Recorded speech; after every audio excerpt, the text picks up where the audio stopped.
starting with Daisy and her pearls for number 10. Daisy of Pless was a beloved British princess, like Princess Diana of her time. Unconventional, playful, yet stunningly beautiful, she was highly cultivated in the public eye, but after World War II, it was one of her necklaces that demanded attention, quickly becoming one of the most wanted artifacts of its time. A pearl necklace given to her by her husband Hans, who she had married in 1891. The necklace was 22 feet long and one of the most expensive necklaces in the world. In fact, so expensive it cost a human life, as legend says that the necklace was cursed by the pearl diver who suffocated while collecting them. Maybe it's why she and her husband divorced. Well, not fully, because we know that's partly due to a rumor about Daisy and William II caused by her being the go-between for him and King Edward at the time. Fun side note though, the ex-hubby Hans goes on to marry Clotilde, of whom he has 2 children and 9 years of marriage before they annul, and Clotilde marries her stepson Bolko, the son of Daisy and Hans, and proceeds to give them their only grandchild. Fun family gatherings, I imagine. Anyways, after that weird little bump came World War I. Daisy served as a nurse and touched the hearts of Europeans by offering her help to soldiers on both sides of the conflict. Then came World War II, and many nobles were supporting Schmittler, but Daisy wasn't about it. Instead, she was active in the support and escape of prisoners from Gross Rosen, earning her the German enemy status and eviction from her properties in Poland. She actually died in rural Poland on June 29th of 1943. Due to research by the foundation of Daisy Pless, we know that Daisy sold most of her pearls in 1936. Her son Bolko was arrested by the Gestapo for unknown reasons, and he was tormented relentlessly for 2 months and only left the prison when his mother paid the NSDAP a huge amount of money. Money she'd gotten from cutting her beloved pearl strand and selling most of the stones. Sadly, the young man died because of his injuries caused anyways. But according to Daisy's grandson, if she was buried with the necklace, it wasn't more than 1 meter left of pearls. If not, the pearl's location's a true mystery. And what better place to lay than number 9, the bed of ware, aka the bed that doesn't want you in it. I guess it just wants to stand there and look pretty. Earn its title, the most famous bed in British history. Man, what are you guys doing over there that's a classification? No wonder you had to steal everyone else's artifacts for your museums. Anyway, the story goes that this bed was made in the 15th century for our boy King Edward the, I think that's the 4th, by a carpenter named Jonas Fosbrook. Made of rich sturdy oak, carved, pruned, and plucked for a royal king, it's said that the bed is so large it can comfortably sleep 4 couples. Alright Edward, I see what you were up to there, you ain't slick. However, at some point in time, the bed found itself out of the castle and being passed around the inns like a princess turned working girl. As it circulated the inns of Ware, England, where commoners were able to sleep in it and cover it in graffiti, the disrespect and defacing of this regal item angered the ghost of Fosbrook. And now it said the carpenter has cursed this bed and his spirit may attack any commoner who tries to sleep in it, since he made it for noble blood only. So I guess if you want to find out if you have noble blood, go take a nap. If something is called a trumpet of war, I think you'd better not blow it, as proven in number 8. It's 1922. You bust into an ancient underground tomb that has a big sign on it that says, please don't bust into this tomb or ghosts will kill you. And inside it's got all this treasure and amazing stuff just chock full of curses. Curses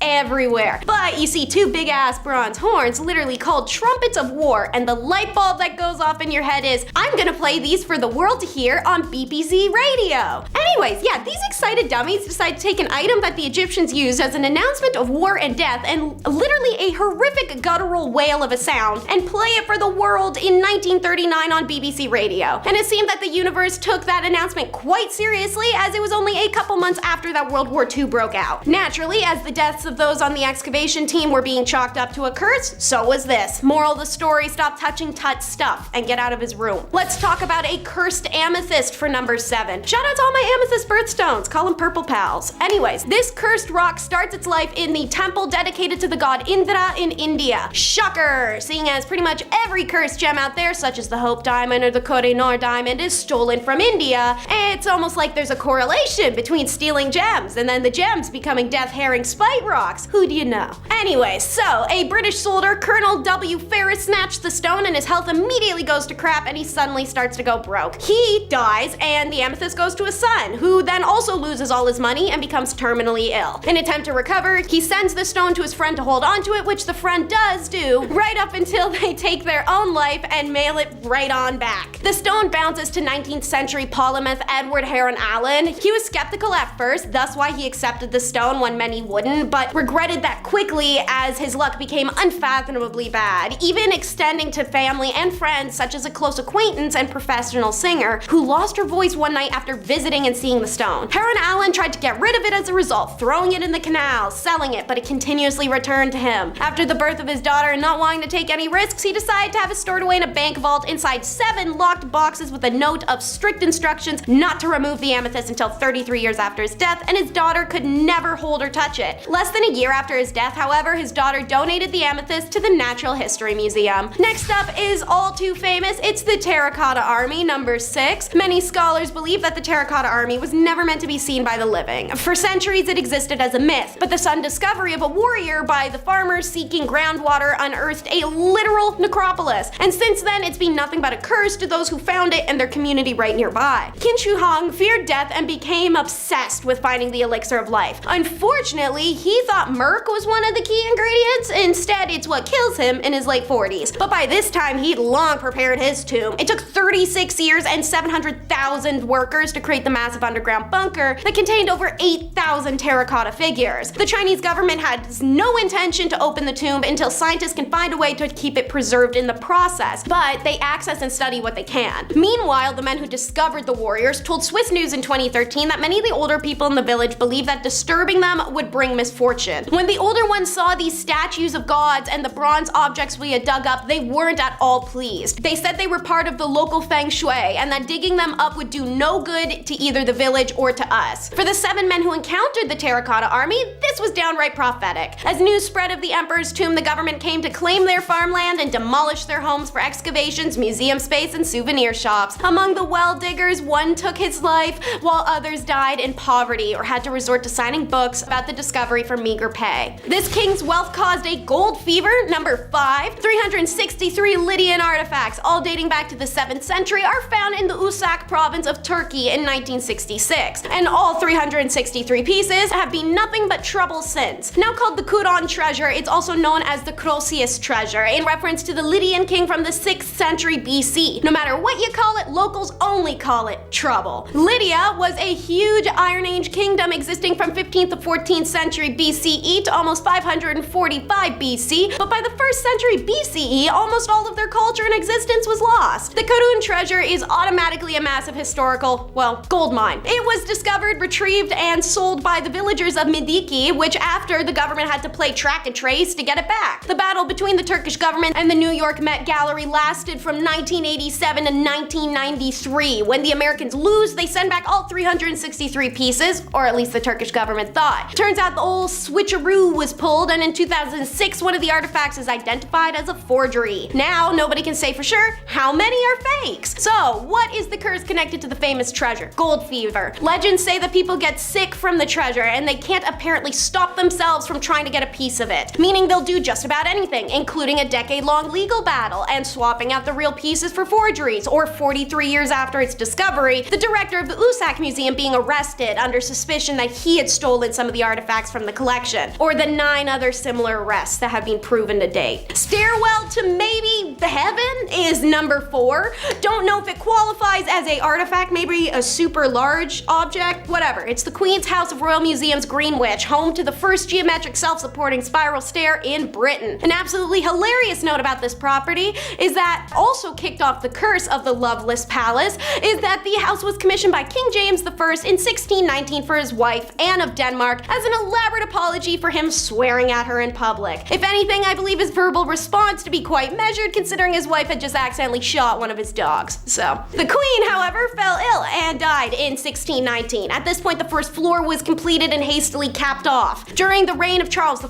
the construction was started again once more, this time in dedication to his own wife, Queen Henrietta Maria, but this time it was interrupted by the English Civil War and the house is abandoned again, later to be repurposed to hold war prisoners. After the war, it became a boarding school, then a hospital school, then finally a National Maritime Museum. It seems that the building, initially meant for a gesture of love to make up for something foul, never got to be anything but foul and was cursed universe to remain a loveless place. I'd make a Lord of the Rings reference if I knew any. Number 3 is the stolen ring. Once upon a time in 4th century AD, Roman nobleman Sylvanus was stationed in Gloucestershire, England. The whole phrase is when in Rome, so Sylvie must have taken that mindset and applied it to when in Gloucestershire because he chose to go to the elaborate baths dedicated to the Celtic god Nodens, a deity associated with healing, hunting, and dogs, a real man's man. When Sylvie was at the temple, he took off his gold ring and left it on the side of the pool with his belongings, where it was stolen from him. Sylvie believed that it was Senecanius who stole it, as he was the only other person there at the time. Instead of going, yo buddy, hand it over, Sylvie, super casual and laid back, goes to the Nodens temple and prepares a lead curse tablet which he inscribed with, "For the god Nodens, Sylvianus has lost a ring and has donated 1/2 its worth to Nodens. Among those names, Senecanius permit no good health until it is returned to the temple of Nodens." Both this ring and this tablet are found separately in history, yet it's in 1929, archaeologist Sir Mortimer Wheeler saw a connection between the two. While it can't be entirely confirmed, however, Seni is an unusually specific name and the close dates of the artifacts seem to support the theory. So, just to double check, Wheeler asked his friend J.R.R. Tolkien to help clarify what obscure god Nodens was and what role he might have played in History of the Ring. As a result, it's believed that the ring of Senecanius was the inspiration for the ring in The Hobbit. Last but never the least, number 1 is the story of the Jade Seal. According to legend, a man named Bianchi found a giant stone containing the largest piece of jade in the land. He recognized its value and brought it to the ruler of Chu, named King Li. Li thought it was a useless rock, and insulted by the waste of time, ordered Bian's foot be cut off. When King Li died, Bian tried again with the new king, Wu. But this monarch also thought it was just a stone, and like his father, ordered the man's other foot to be cut off. When Wu died, the crown passed to his son, Wen. Bianchi carried the jade stone to the foot of Mount Chu. There he cried until, to quote, after 3 days and 3 nights, his tears were all exhausted and blood flowed out. At this news, King Wen sent men to ask him the reason. "I am lamenting not the loss of my feet," said Bian in reply, "but for the calling of a precious gem an ordinary stone, and for their dubbing an honest man a liar. This is the reason I am lamenting." Impressed by Bian's adamancy, King Wen ordered the royal jeweler to cut and polish the stone. Lo and behold, inside was the largest piece of pure jade the king had ever seen, and in honor of what Bian he did to uncover the precious jade, King Wen called the piece He-She-Bi, meaning he's jade disc. Then in 283 BC, the precious jade was stolen from the king of Chu and sold to the state of Zhao, and the king of Qin offered Zhao 15 cities for the jade. King of Zhao realized it was a trap and steals the jade back from the Qin. But the Qin dynasty would have its revenge. So in 221 BC, Qin Shi Huang conquered the 6 warring states, including Zhao. Victorious, Qin ordered the jade to be carved so the most fantastic piece of jade would forever serve as the Qin imperial seal. Legend has it that the jade was inscribed with the words, "Having received the mandate of heaven, may the emperor lead a long and prosperous life." And since that moment it was carved, it is being cursed. From 221 BC onward, the heirloom seal of the realm passed from emperor to emperor. But when the Ming dynasty came into power in 1368, it had vanished. There are several theories as to what happened to the seal, and every now and then someone claims to have found it, but nothing's been confirmed thus far. Number 10, the Queen traveled with her own supply of redness. When traveling by plane, Elizabeth wouldn't leave her castle without her own supply. Well, that's quite an unusual tidbit, isn't it? The idea that a monarch would tote around a personal stash seems straight out of a vampire novel, but there is a peculiar reason behind it. You see, the British royal family takes their security very seriously, and that includes the health of their reigning monarch. Or, well, may she rest in peace. And it's not because they're secretly undead, even though I'm sure there's an urban legend out there somewhere, but rather a precautionary measure. In case of a medical emergency or surgery while traveling abroad, there must be a readily available source of compatible fluids. This practice dates back to the early 20th century when King George V was on the throne. It's not just any old bags of the stuff, mind you. It's always the same rare type. O negative. The reason being, O negative is considered the universal donor type, which means it can safely be given to anybody in need, regardless of their type. This ensures there's no delay in obtaining a suitable match in critical situations. So while it may seem a little bit unusual, the royal family's habit of traveling with a stash is ultimately a precautionary measure aimed at safeguarding the health of the monarch, ensuring they have a lifeline to medical treatment should the need ever arise. In addition, their personal doctor is never more than a few paces away, always carrying a bulky medical bag containing a mobile defibrillator and all manner of emergency medicine if need be. You hope it never happens, but hey, in case of emergency, darn. So much for the Queen being a vampire before she passed away. Number 9. Kissing cousins. Now here's a rather peculiar fact about the British royal family that might raise some eyebrows. The late Queen Elizabeth II and her husband Prince Philip were actually distant cousins. Yep, you heard me correctly. They shared a family tree. Their connection can be traced back to Queen Victoria, who reigned over the British Empire from 1837 to 1901. Victoria was often referred to as the grandmother of Europe because her descendants married into many other European royal families. One of her granddaughters, Princess Alice, married into the Greek royal family, and their son, Prince Andrew of Greece and Denmark, became the father of Prince Philip. On the other side of the equation, Queen Elizabeth II is also Queen Victoria's great-great-granddaughter through her father, King George VI. Now let's not jump to any hasty conclusions or weird comparisons. These familial ties were quite distant, and royal intermarriage was not uncommon in Europe's history. It's worth noting that during the late 19th and early 20th centuries, many royal families intermarried to maintain their royal bloodlines. So while it might sound unusual to our modern ears, the connection between Queen Elizabeth and Prince Philip is a product of a bygone era where royal bloodlines intertwined across the continent. Arranged marriages. What can you do? Number 8. A politician is taken hostage in the palace every year. An intriguing, if not unsettling fact about some royal traditions involves the annual politician hostage scenario. Yeah, it's as bizarre as it sounds. In certain royal households, kind of like our royal family, there exists a long-standing custom where a politician is quite literally taken hostage within the palace for a brief period each year. The origins of this tradition are shrouded in mystery, but it's believed to be a symbolic gesture, signifying the monarch's authority over the government. Typically, a high-ranking government official is selected for this role, and they willingly participate. The hostage is treated with all the royal luxuries during their stay, but they are expected to be at the monarch's beck and call, ready to discuss matters of state at any moment. While it might seem like a little quirky royal tradition, it serves as a reminder of the historical relationship between monarchs and politicians. In modern times, this practice has evolved into a ceremonial gesture rather than a, true hostage situation, but it's a fascinating glimpse into the unique customs that persist within certain royal families. Number 7. 3 of the Queen's 4 descendants got divorced. That's a statistic that doesn't sound too nice. You may be surprised to learn that out of Queen Elizabeth's 4 offspring, a staggering 3 of them went through divorces. Yep, that's right. 3/4, a significant portion of her descendants, had marriages that didn't stand the test of time. First in line is Princess Anne, the Queen's only daughter. Her marriage to Captain Mark Phillips ended in divorce in 1992, making her the first British royal of the modern era to divorce. Next up is Prince Andrew, Duke of York. His marriage to Sarah Ferguson, also known as Fergie, faced turmoil and ultimately ended in divorce in 1996, just a couple years later. And finally, we have King Charles, whose highly publicized and tumultuous marriage to Princess Diana ended in divorce in 1996 as well. Whew. These divorces caused significant waves within the royal family and the public eye. It's a stark contrast to the historical norms of royals remaining in often unhappy marriages for the sake of tradition and appearances. These events reflect the changing attitudes towards marriage and divorce in the modern world, even within the royal corridors of Buckingham Palace. Number 6. Royals always carry a black outfit. Here's a curious royal quirk for you. Members of the British royal family are known to always pack a black outfit when they travel.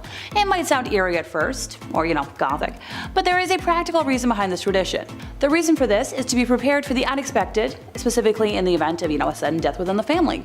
If a royal family member were to pass away while they're abroad, it's customary for the rest of the family to wear black as a sign of mourning. So having a black outfit on hand ensures that they can adhere to this tradition even when far from home. This practice is an extension of the long-standing customs and protocols that govern the behavior and attire of the British royal family.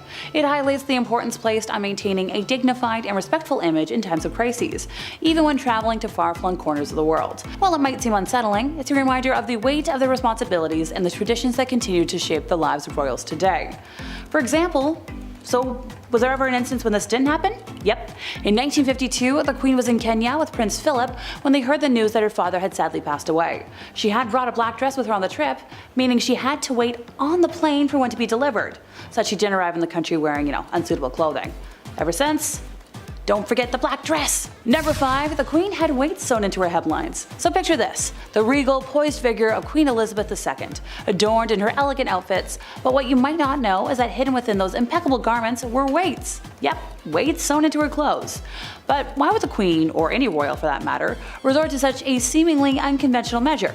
The answer lies in practicality and precision. You see, maintaining that signature royal grace, especially outdoors, can be very challenging when the wind decides to dance with one's clothing. Been there, done that. Not fun. To prevent any wardrobe malfunctions and to ensure her attire remained impeccable, small weights were discreetly added to the hems of her dresses and skirts. This prevented them from billowing or flying up in gusts of wind, preserving her dignified appearance. Yeah, it's not fun when that happens. It's a fascinating glimpse into the meticulous attention to detail that goes into every aspect of royal life, right down to the clothing. So it may seem a little weird to think about, weights sewn into regal attire. It's just one of the many secrets behind the seemingly effortless poise and elegance of the former British monarch. Number 4. Bad news. So remember the need for the black dress I chatted about just like a moment ago? Alrighty, so imagine this. You're a queen, head of the state, and you find out that your father, the previous king, has passed away, not from like a personal message or a trusted source, but from a news broadcast. Crazy, isn't it? Well, this is exactly what happened to Queen Elizabeth II on February 6th of 1952. She was in Kenya on a royal tour with her husband when her father, King George, died unexpectedly in his sleep. The news was delivered to her through a radio broadcast, as the remote location had limited means of communication. This incident sheds light on the complexities of being a monarch, where personal emotions are often intertwined with the demands of duty. Queen Elizabeth's sudden transition to the throne was a momentous event in British history, and it came with the weight of responsibility, even in the face of personal grief. It's a poignant reminder that even the highest figures in the land can be caught off guard by the unpredictability of life, and duty sometimes takes precedence over personal feelings, even in the most unsettling of circumstances. Yeah, that's something I'm kind of familiar with. Number 3, the Queen's uncle was a what now? Alrighty folks, disclaimer time. The interwebs don't like when I say the name of the bad guy German group from the Second World War, so bear with me here. Edward VIII was briefly king until the abdication crises of 1936, when he abandoned the throne to marry American divorcee Wallis Simpson. The couple visited Germany, where they had a meeting with the evil dictator, whose name I cannot say. Trust me, I wish I could for this, according to the BBC. Photographs of the royal encouraging the queen and princess to do a, certain salute in 1933 while they were, very young, was also published in The Sun in 2015. Look, the princess could not have known at the time what the salute meant or what its connotations would later become. While the extent of Edward's political leanings remain a subject of debate, it's clear that his actions raised some eyebrows both within and outside the royal family. Edward's ties cast a shadow over his legacy, especially during a time when Britain was at war with the Yahtzees. His abdication and subsequent ascension of Queen Elizabeth's father were pivotal moments in British history. This unsettling fact reminds us that even within the highest ranks of royalty, complex and controversial figures can emerge, leaving a lasting impact on the course of history. Yikes. Number 2, the family filmed a secret documentary. Alrighty, Lost Media folks, this one is for you. In the dark corners of royal history, there exists a truly unique relic, a documentary filmed by the British royal family in 1969, which was broadcast one time and one time only, and then seemingly vanished into obscurity. The documentary, known as Royal Family, was an attempt to offer a more candid and relatable view of the monarchy to the public. This unprecedented insight into the lives of royals included scenes of them at play, their domestic routines, and intimate family moments. Now, Queen Elizabeth II herself reportedly approved the project, hoping it would humanize the monarchy in the eyes of the British people. However, the documentary received mixed reactions. While some appreciated the glimpse into the royal household, others found it unsettling, feeling that it demystified the monarchy to an uncomfortable degree. Intriguingly, after its initial broadcast, this documentary was shelved and has never been shown again on television. It remains locked away in the royal archives, inaccessible to the public. This captivating historical tidbit raises quite a few questions about the balance between, preserving the mystique of royalty, but also the desire for transparency in our modern age. The fact that it was broadcast one time and one time only, and then hidden away, ooh, I'd love to get my fingers on it and just see what's up. How bad can it be? Number 1, they work hard to preserve the lineage. So back in the early days of aviation, when flying was still a very risky endeavor, a peculiar and somewhat unsettling rule was enforced within the British royal family. 2 heirs to the throne were never allowed to travel together on the same flight. This seemingly paranoid practice was rooted in a desire to ensure the continuity of the monarchy in the event of a tragic accident. Well, imagine a scenario where an unfortunate plane crash would take everybody out, and then where's your lineage? This would throw the entire line of succession into chaos. So to mitigate this risk, the royal protocol dictated that direct heirs, such as the reigning monarch and their immediate successor, should not travel in the same plane. This practice persisted for several decades, only changing as aviation safety improved over time. Thankfully, today's air travel is far safer, and such practices have become relics of the past. Kicking off our list at number 10, Princess Diana. We'll start with a tragedy right off the gate. Here we go. Prince Charles, the oldest son of the Queen, he straight up admitted to having an affair with Camilla right before his divorce from his first wife, Princess Diana. So, in turn, Princess Diana addressed that relationship and what exactly happened. During that famous 1995 interview with BBC, she couldn't have said it better if I'm being honest myself. Diana said, very confidently, "Well, there were 3 of us in this marriage, so it was a bit crowded." That's a Princess Diana roast, folks. Oh no! Yeah, Princess Diana, she's full of roasts apparently. Diana also said she was in love with riding instructor Major James Hewitt during her marriage to Charles, so everybody was a little busy, it seemed, and rightfully so. Diana's like, yeah, I'm not hanging out with this guy. Diana and Charles divorced in 1996, only a year before her tragic accident took her life. Later in 2005, he married Camilla. Yeah, has anybody seen Spencer? Kristen Stewart looks great in that movie, and I want to know if it's worth the watch. Comment down below. Number 9, The Great Fire. One of the most wild Nostradamus predictions of all time. It reads, "The blood of the just will commit a fault at London, burnt through lightning of 23's the 6th. The ancient lady will fall from her high place, several of the same sect will be killed." Now, there are of course many people who believe that this entry here was actually one that predicted the Great Fire of London that occurred in 1666. The line 23's the 6th and times 20 by 3, and then you add 6, you get 66.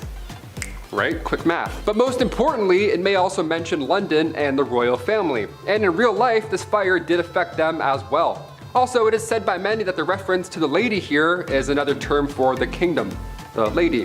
This means that Nostradamus was predicting, maybe, that the kingdom was going to fall as a result of the Great Fire. So, yeah, he kind of nailed it. I don't know. Number 8, King James. Not to be confused with LeBron James, although he's a pretty good king as well. He's all right, that fellow. This is a different king. In an official 16th century medical book, the actual medical advice at one point was to not bathe. Don't do it or else you're a sinner, I guess. Use not baths or stews, nor sweat too much, for all openeth of the pores of a man's body, and maketh the venomous air to enter, and for to infect the blood. First of all, what? What did you just say? Why is every shred of medical knowledge from the past always written in riddles, like it's a Harry Potter spell? You know what I mean? God forbid you have bronchitis in the 16th century. A doctor is like, yes, just a flower petal, we'll fix that. The doctor with one of these comes in? No way, not listening to that guy. They thought that taking a bath would make you sick, so King James IV, apparently he never took a bath. And his hygiene was so bad that he would sometimes pass on lice to others just by walking by them. He would walk by and they'd be like, guy's got Steven Tyler's hair. What is that? Like, can we cut it if it's infected with gross? Can we just, maybe a bald king? How does a bald king sound? Number 7, King Rudolph II. The Holy Roman Emperor from 1552. He was known as a collector of sorts. These royals, they like to collect things. They like to spend their money on weird things. Some princes collect stamps, others collect zoo animals. See, his castle was home to lions, tigers, and orangutans, so good luck getting a full 8 hours of sleep, my friends. He also collected human artifacts, this royal, so that's a bit odd to collect when you're a royal. Imagine having company over, you're like, yeah, watch the lion crap, and also don't mind the jars of eyes. Do you want a drink? Let me get you a drink. King Rudolph II, okay, he's quite important in history, obviously. He supported the scientific revolution a lot, and he also poured tons of money into astrology. So he was into cool stuff. Number 6, Prince Harry costume party. YouTube doesn't like when I say some words, specifically a word that rhymes with Yahtzee. But with this being one of the biggest scandals, I have to bring it up, I have to mention it. The Duke was also referred to as a bad boy, but just how deep did these incidents cut? Was he like topless on a beach and he's bad, or was he dressed up as something horrible at a Halloween party? It was the latter. Before he settled down with Meghan in 2018, Harry had to issue a public apology in 2005 because, whoops, somebody got photos from that party. Did the royal dress up as the Beast from Beauty and the Beast? No. Did he dress up like a witch? No, it would have been fun, but no. Photos leaked of him wearing a World War II German soldier outfit. Can't say much here, but it was even equipped with a specific armband. Yeah, we can't show you either, but you get what I'm saying. This was a not great time. It was poor taste. He could have dressed up in any way. He's a royal. and he does this instead. I don't know, it's very off-putting. Harry said afterwards, quote, "I am very sorry if I caused any offense or embarrassment to anyone," end quote. Wow, he really meant that one. Really came from the heart, that apology. It was a poor choice of costume, and I apologize, he says. Okay, number 5, King Henry II. This is a quote that people believe was Nostradamus predicting the death of King Henry II, who actually was a personal acquaintance of the prophet himself. That'd be scary. Hey, how do I tell you this? While at one point Nostradamus was seen addressing King Henry II as the most invincible Henry, King of France, unfortunately Henry proved to be quite vincible when he met his gruesome death at the age of 40. In the summer of 1559, a terrible jousting accident went awry and left the king passing away shortly after from sepsis. This is a terrible story, but I told you it because many think that Nostradamus predicted this. The jousting incident saw the king having splinters driven into his eye and his skull by one of his young soldiers, and the Nostradamus quote reads, "The young lion will overcome the older one." Yeah, he's jousting and then the eye, and then it happened. That sucks. Number 4, Prince Charles the Vampire. Now, some of these theories, yeah, they're a bit out there. I didn't make them up. I wish I did, but I didn't. Some believers out there actually think Prince Charles is a vampire, a blood-sucking, flying, turning into a bat-looking vampire. I don't know. Why? Because Prince Charles is related to Vlad the Impaler. You know, that 15th century ruler who inspired the story of Dracula in Transylvania, who we're all pretty sure was a vampire. Now, it's a fun theory that went about, but Prince Charles having a piece of Romania is definitely helping out this case. We kind of believe this. The prince has been conserving forests and he even got property over there, so maybe he's a vampire, maybe not. Maybe he just likes property and castles. And Vlad the Impaler. I heard he's a great lad. A great Vlad. Number 3, shapeshifters. Awesome. I'm not actually Taylor, I'm someone else pretending to be. That's cool. That's why I'm so energetic today. This next theory I wish I could claim for my own again, but it was actually former BBC presenter David Icke. He takes the cake himself. Here we go. He has since revealed himself as a conspiracy theorist, and one that surrounds the royal family had me stunned. Icke and quite a few others claim that the royal family is part of the Illuminati. Yeah, and then all of them earn their power because their human ancestor mated with reptilian aliens. They were clapping alien reptilians. That's how they became royals. That's the trick. You gotta clap some reptilian alien. David says the theory actually explains why royal families are obsessed with keeping their bloodlines clean with other royals. And you know, but the biggest what the part of all this has to be when David told the public that he knows people who have seen royal family members change into reptiles and then back into human form again. Number 2, leaked letters. We'll end with some recent leaked letters. We love those. We love some gossip. We mentioned Princess Diana. Well, we've got more stuff. We've got more tea. In May 2018, the royal wedding, it was thought at the time that Meghan's father was absent because of a heart attack that he suffered days before. But a year or so later, it's revealed that Thomas Markle and the new Duchess weren't as close. There was some drama. There was some beef going on in the family. Thomas spoke out against his own daughter. There was a scandal where Meghan spoke to Oprah, the tell-all that we all watched, and Meghan actually said to her father that if you tell me the truth about what happened, about working with paparazzi, then we can help and get through it. But he wasn't able to do that, and that for me has really resonated. Yeah, if my dad was working with paparazzi, showing them private letters as well, just for clout, I'd be upset too. As if my dad can't even open his iPad without me, let alone leak my letters. Number 1, personal sheet changer. I can't tell if this is the worst thing ever or the best, but it's kept me laughing for months now. Royals have been sweating constantly about other people trying to, you know, take them out, right? It's a scary job. Everyone wants to attack you. I mentioned Boyd Jones on here a few times, that guy that stalked the Queen. It's terrifying. People are terrifying. Boyd Jones would go through the Queen's drawers and, you know, big ooh. So historically, the royal family would try their best to anticipate any and all attacks. Be as safe as you can be, right? Of course. Like the kissing sheets, for example. Oh, have you heard about these kissing sheets, this royal position? A great deal of monarchs hired taste testers to make sure nobody poisoned them, that's normal. But they also had a guy who would get tucked in the king's sheets. I would much rather have the latter, know what I mean? King Henry VIII hired somebody to make sure the bed wasn't poisoned. So you were required to make the king's bed every morning, but you also had to rub all the sheets down everywhere before bedtime. You'd have to kiss the bed sheets to make sure they weren't poisoned. Yeah, sleep tight. All safe here, boss. Here we go.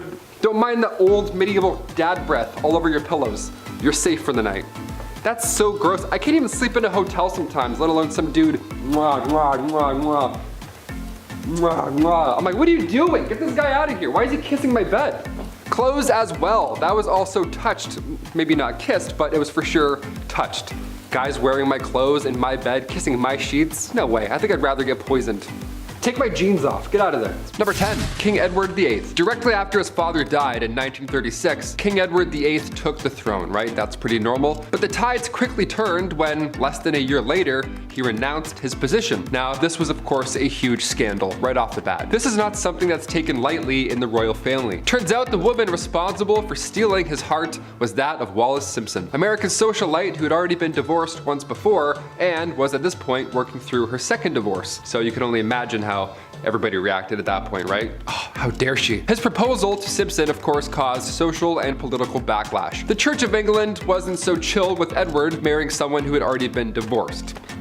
Yeah, they're not really okay with that. So Edward was forced to abdicate. Yeah, he had to, right, for love. Edward and Simpson then tied the knot in 1937, and they stayed together until Edward's death much later in 1972. Sliding into royal DMs right off the hop. Okay, we're in for a treat. Number 9, dark predictions. Of course, in recent years, the royal family has seen a change that many didn't really expect. When Harry and Meghan chose to renounce their royalty status, speculation began that this could be the beginning of the end for the monarchy. People only fueled their fire with questions, and also, somebody may have called it.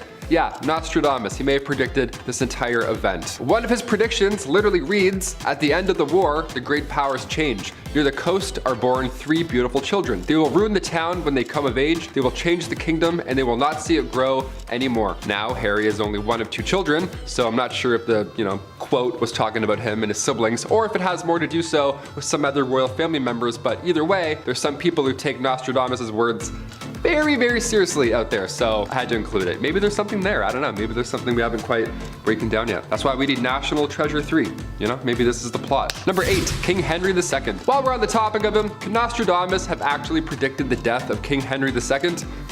Because if he did, that's pretty curious, I'd say. Never used the word curious in my life, but I'm like, you know what? That's curious. King Henry II was actually a personal acquaintance of the prophet himself. That'd be kind of cool, being friends with Nostradamus. I'd be like, hey, how does Game of Thrones end?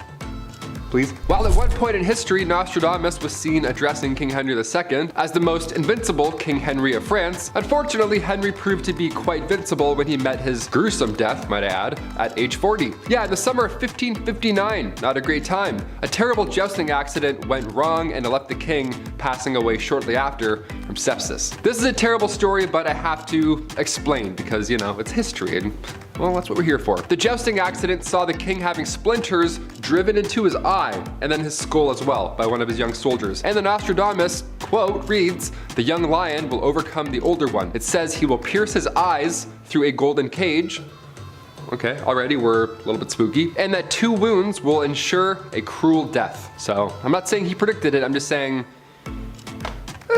kind of nailed it. Number 7, a fateful turn of events. Queen Victoria, her reign began back in 1837 and it lasted until the Queen's death in 1901. Now at just age 18, Alexandrina Victoria had to rise up to the throne. Had to, right? All these cases, it's like, yeah, they have to do this. She was born, of course, on May 24th, 1819, and Queen Victoria was actually 5th in line when she was born, nowhere near the throne. So right off the bat, it was actually highly unlikely that she would ever see the crown. But one by one, all of her family members began passing away fast. In 4 years, 3 of Victoria's cousins passed away, and then her father and her grandfather both died 1 week apart from one another. So on one hand, obviously it's sad, it's tragic, everyone's dealing with loss so fast. But on the other hand, by the time 1830 rolled around, Victoria was only 11 years old, and already she was next up to bat for the throne at 11. Imagine, that's like some ancient Egypt. Number 6, the Great Irish Famine. The Great Irish Famine took out many, many people. Back in 1845, potato crop that a lot of the Irish population relied on were suddenly no longer available. See, a group of microorganisms wiped them out, and in result, around 1 million folks died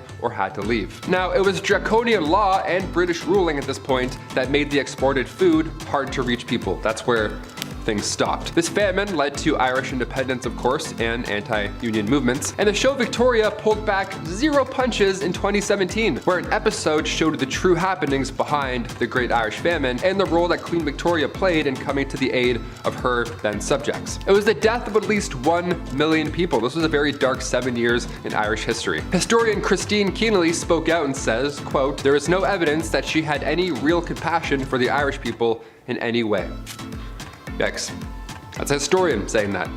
That's how you know. Number 5, Meghan Markle, solo strut. Okay, back in May 2018, we all set our alarms, we woke up early, and we all watched the royal wedding, right? We sipped our tea in our pajamas and we pretended like we were there, right? Just watching, along with the other billions of people online. Prince Harry and Meghan Markle, his new Duchess. At the historic wedding, Thomas Markle was just a no-show. Yeah, Meghan just walked down that aisle by herself in front of 1 billion people watching at home or streaming it, and it was thought at the time that this was because of Thomas's health. See, right before the wedding, Thomas suffered a heart attack, right? Just days before, so of course nobody was upset. It was almost expected for him not to show up. But cut to a year later, we began talking again. Thomas and the Duchess are now not close, it seems. Thomas even spoke out against his own daughter at one point. There was a huge scandal where Meghan even spoke to Oprah, like Oprah and that big tell-all, and Meghan actually said to her father, "If you tell me the truth about working with paparazzi, we can help." And he wasn't able to do that, and for me, has really resonated, especially now as a mother, end quote. So yeah, they're not talking, I guess, anymore, which more than fair. If my dad was working with the paparazzi, showing them private letters,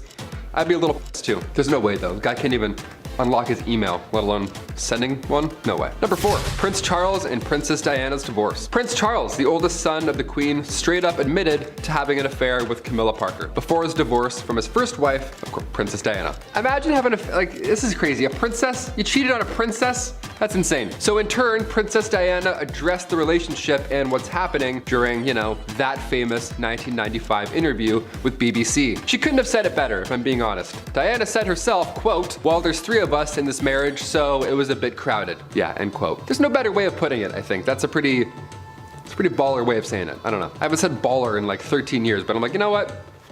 That's a baller move. It's pretty gangster. Diana also said she was in love with riding instructor Major James Hewitt during her marriage to Charles, so everybody was busy looking other directions, it seems. Diana and Charles divorced in 1996, only 1 year before her tragic car accident. Now later in 2005, Charles ended up marrying Camilla. Has anyone seen Spencer? Kristen Stewart looked great in that movie, and now I want to watch it. Is it worth the watch? Let me know in the comments. I didn't see it go to theaters or anything. It kind of snuck by me. I was sleeping on all the good ones. Number 3, Prince Harry costume party. YouTube isn't a fan of some words, specifically one word that rhymes with Yahtzee, and it goes deep with history, as you could assume what I'm talking about. But with this being one of the biggest scandals, I have to bring it up, right? The Duke was always referred to as a bad boy, right? He was the bad royal, the bad boyle royal. I don't know, I'm trying new shit here. But just how deep did these incidents cut? Well, before he settled down with Meghan in 2018, Harry had to issue a public apology back in 2005 because, whoops, somebody got photos from a costume party, and a few of them were in poor taste. Did the royal dress up as the Beast from Beauty and the Beast? No, he did not. Did he dress up like a witch? Like a little witch, maybe with a nice witch broom? No, none of that either. No, photos leaked of him wearing World War II German soldier gear. Yeah, I can't say too much, but it was even equipped with an armband, a very bad armband. Again, I can't say too much, nor will YouTube allow us to show too much, but you understand what I'm trying to say. You remember. It was poor taste. He could have dressed up in any way he wanted. He's a literal prince, and he does this? It's off-putting. Harry said afterwards, and I quote, "I am very sorry if I caused any offense or embarrassment to anyone. It was a poor choice of costume and I apologize." End quote. Nice, right from the heart. That's good. Really goes deep with the royal history. We love it. And finally, number 1, Boy Jones and other attempts. Okay, being the queen and all in history, a security team is always needed, obviously. And during her reign, specifically Queen Victoria, there were multiple attempts to harm the young queen. First attack was in 1840. It was an 18-year-old man named Edward Oxford, and he fired towards the Queen's carriage. When Edward was accused of high treason, of course, afterwards, he was actually found not guilty due to, you guessed it, insanity. A couple years later, in 1842, it happened again. This time, 2 men fired at her, both also missed. In 1849, her carriage was attacked by William Hamilton. In 1850, as the carriage was passing the gates of Buckingham Palace, Robert Pate, a retired soldier, might I add, ran up and hit her with his cane. Victoria was okay, luckily, but of course she was shook. Then these incidents kept occurring again in 1842, 1849, and 1872. Attempt after attempt after attempt. But then things got a little worse and, dare I say, a little bit more weird. If you haven't heard of Boy Jones or anything that happened there, I saved it for last because it's so horribly creepy. A teenager stalked the Queen back in 1838 until 1841, and his name was Edward Jones. Edward Boy Jones. This guy somehow managed to break into Buckingham Palace more than once, right? Before Assassin's Creed came out, no idea how we thought of this. Guy just knows a route in, and he would break in and would hide under the Queen's sofa. That was his go-to spot. Or he would sometimes just sit on her throne. And one of the worst things ever, sometimes he would go through her drawers. He would go through the Queen's drawers. That's so gross. What? Like that's gross. He would steal her clothes until eventually and thankfully he got caught. Starting off this list in our number 10 spot, we have the Kensington system. Queen Victoria's reign began in 1837 and it lasted up until her death in 1901. She was just 18 years old when she found herself on the throne, and it was all by chance, as she was actually 5th in line when she was born. This is all stressful enough, but certainly one of the worst parts of her upbringing was being brought up under the Kensington system. This basically all started when her mother, Duchess Victoria of Kent, created this system in order to control her daughter, literally just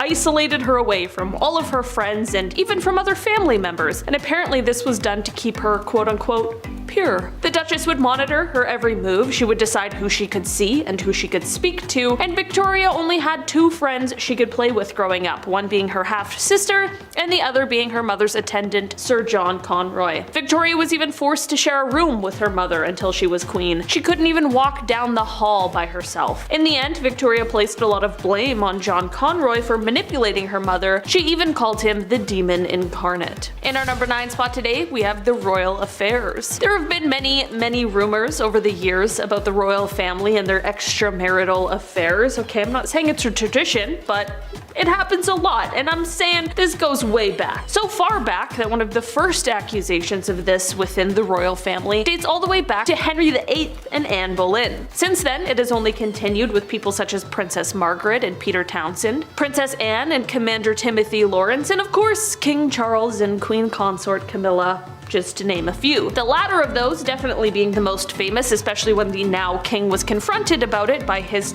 wife at the time, the beloved Princess Diana. Apparently, King Charles responded to the confrontation by saying, quote, "Well, I refuse to be the only Prince of Wales who never had a mistress." Maybe not the attitude to keep when you're speaking to your wife, who you're cheating on. I don't know. Guess I'm just not royal enough to get it. In our number 8 spot today, we have pets. As we all know very well, image is everything for the royal family, and that is down to the finest, smallest detail, including pets. It is well known that the Queen absolutely loved corgis, and how could we possibly blame her? Apparently, however, if a dog is not a corgi or a Labrador, it is socially looked down upon. Can't describe how insane that is. They're dogs. If you brought a dog who had just been rolling around in the mud everywhere with you, I could see why that wouldn't be as widely accepted among fancy social circles, but only giving the choice of a few random breeds seems kind of ridiculous. Apparently, Meghan Markle actually had to give up her beagle named Guy a few years ago before she joined the family, and then left it. I guess she can probably have whatever dog she wants now, so there's always an upside. In our number 7 spot today, we have King Charles I.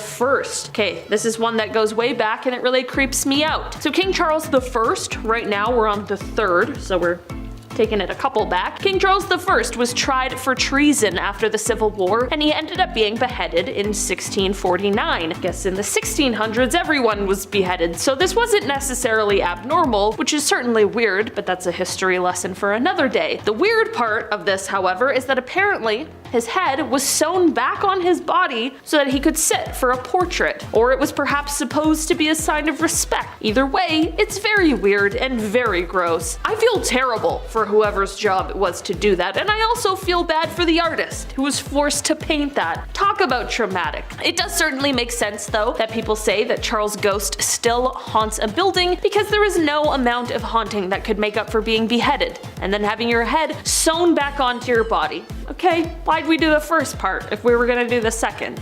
Could've just cut the middleman, you know? But instead, They cut his head off, okay? In our number 6 spot today, we have never travel in pairs.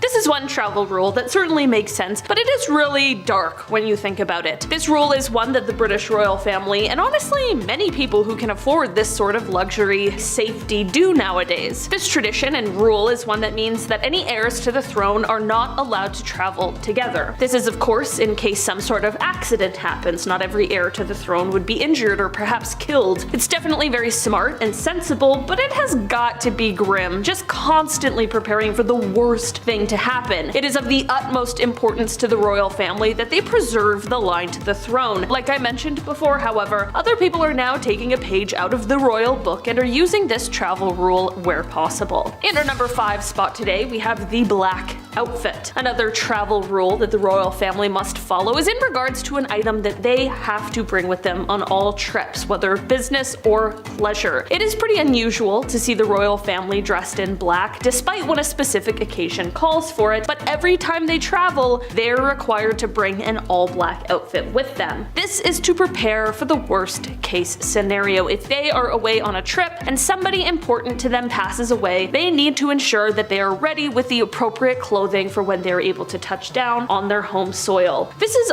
of course very practical, but it's definitely kind of morbid. I mean, you're having to fuss over what you're gonna wear when you're actually just mourning the loss of someone close to you. It certainly wouldn't be the top of my list of things to focus on, but maybe that's why I'm not cut out for royalty. Okay. In our number 4 spot today, we have the rules of the road. Okay, this rule or tradition or law, I guess, is probably one of the craziest things I've ever heard, but I guess it's been around for quite a while and I just had no idea. As it turns out, the monarch is the only person in the UK who is allowed to drive without a legal license or even license plates. That's insane. I didn't expect the king to have to take a driver's test like everyone else, but just having a rule that allows them, if they chose to drive without any idea how? It's pretty bizarre. The good news is though, which makes this rule make a lot more sense, is that of course, rather than driving himself, King Charles' chauffeur will be much more responsible for most of the driving for the king. Let's just hope the chauffeur has their driver's license. I'm not gonna lie, there's this silly photo of the queen, and every time I think about the monarch driving without a license, I just think of this little photo. She's got a little silly grin on her face. She looks mischievous. And that's what I like to think, her just driving with no license. In our number 3 spot today, we have the armed forces. This is a tradition or system that comes into play when a new monarch comes into power. So last year this happened with the king after the passing of the queen. It is definitely one of the most intimidating parts of his new role, and this is that King Charles now becomes the head of the armed forces. This means that it is his responsibility and he is the only person who can declare when the country is at war and when the war is over. Of course, he won't be doing this entirely alone. He needs to follow the advice and guidance of the government. The perhaps good news is that the new king has held quite close ties to the armed forces throughout his life, even spending time in the Royal Navy and taking flying instruction from the Royal Air Force during his 2nd year at Cambridge University. Of course, the hope is that he won't have to be in a position to make these difficult decisions, but when or if he's faced with them, we can hope he makes the proper decisions for the country. In our number 2 spot today, we have no touching. There is a rule that you just cannot touch a royal. I'm sure there's a multitude of reasons for this, mostly to do with security, but aside from a very lucky handshake, you really are supposed to keep your distance. I suppose it's because I live the life of a regular person, but I kind of feel like in some ways this might be a little sad. I feel like you might be lacking in so much connection with a ton of interesting people, and some of the people that you meet, wouldn't you just be dying to hug them?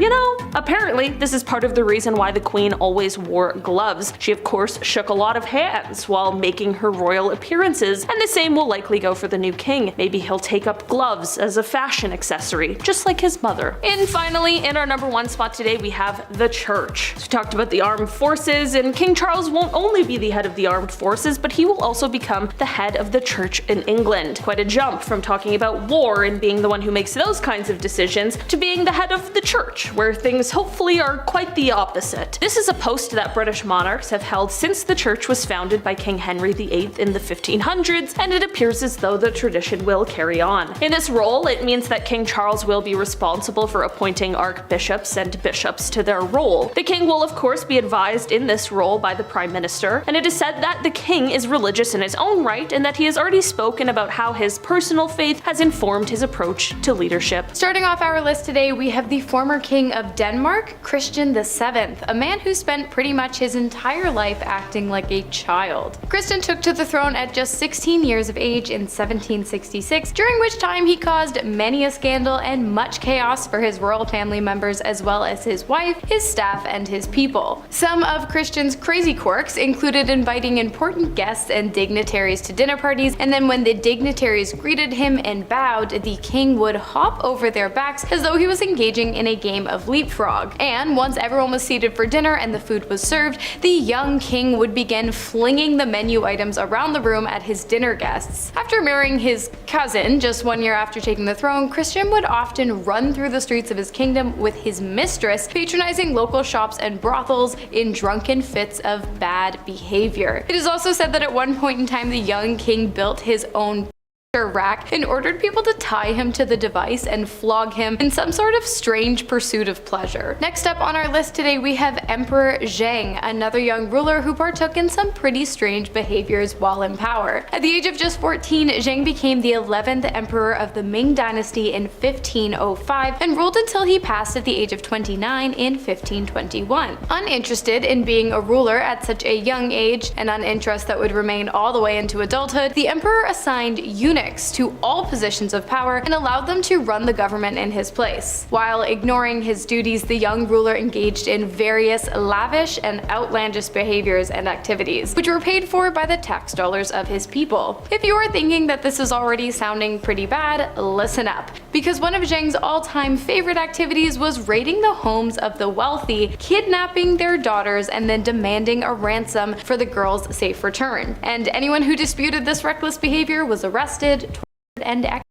And as you can imagine, there were a lot of people who disputed this behavior. The terror did eventually come to a fitting end when in 1505 the emperor's pleasure barge capsized and Zheng drowned in the chaos. After his death, the eunuchs, which had been placed in charge of running China's government, had garnered so much power within political structures that even new rulers of the dynasty were unable to remove the eunuchs from their positions. Next up, we've got Catherine the Great, Empress of Russia, who, in all fairness, was a pretty good ruler. In fact, some might even say great. The scandal here really lies in her, extracurricular appetite. Catherine, originally named Sophie, was born in Germany but moved to Russia after marrying her husband Peter III in 1745. It was said that Peter had much less of an appetite, and he often disregarded his wife's company for that of toy soldiers and imaginary worlds. Thus began Catherine's spiral into sexual insatiability. In 1796, one of Catherine's many lovers murdered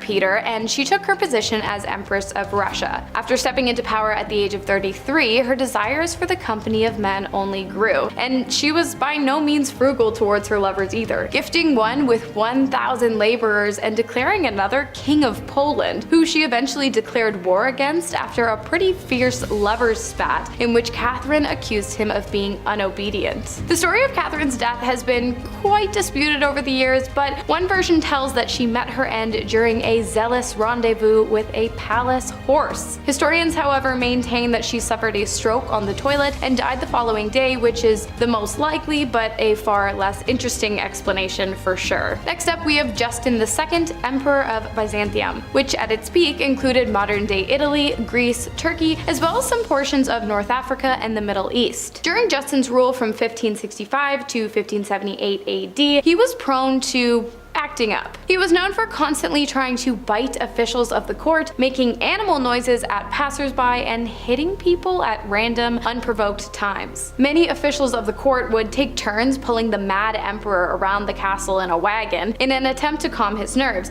but unfortunately all efforts proved futile and people began to speculate that Justin was possessed by the devil. It was at this time that his wife Sophia, who was taking care of him, became kind of like a regent, making many political decisions on his behalf. behalf. From possessed by the devil to worshipping it, we have Marquise de Montespan, who is accused of just that after she caused a whole lot of trouble way back in the late 16 and early 1700s. You see, although both the Marquise and the King of France, Louis XIV, were married, the two had sparked up an affair for the ages, and they weren't exactly subtle about it either, with the king on many occasions showering the Marquise with intricate gifts and spending more time with her than his actual wife, Marie Therese of Austria. It appears, however, that much like Catherine the Great, Marquise became insatiable, infatuated with the king's attention, and she wished to become queen herself. Marquise de Montespan divorced her husband and began spending more time with the queen in an attempt to assess the situation and figure out her next best steps, during which time she also befriended a Parisian witch. Together, the witch and the Marquise began cooking up love potions made from the bones of some incredibly vulnerable members of society. It was this gruesome feat that led many to believe Marquise had turned to devil worship in the first place. Everything began to fall apart in 1679 after many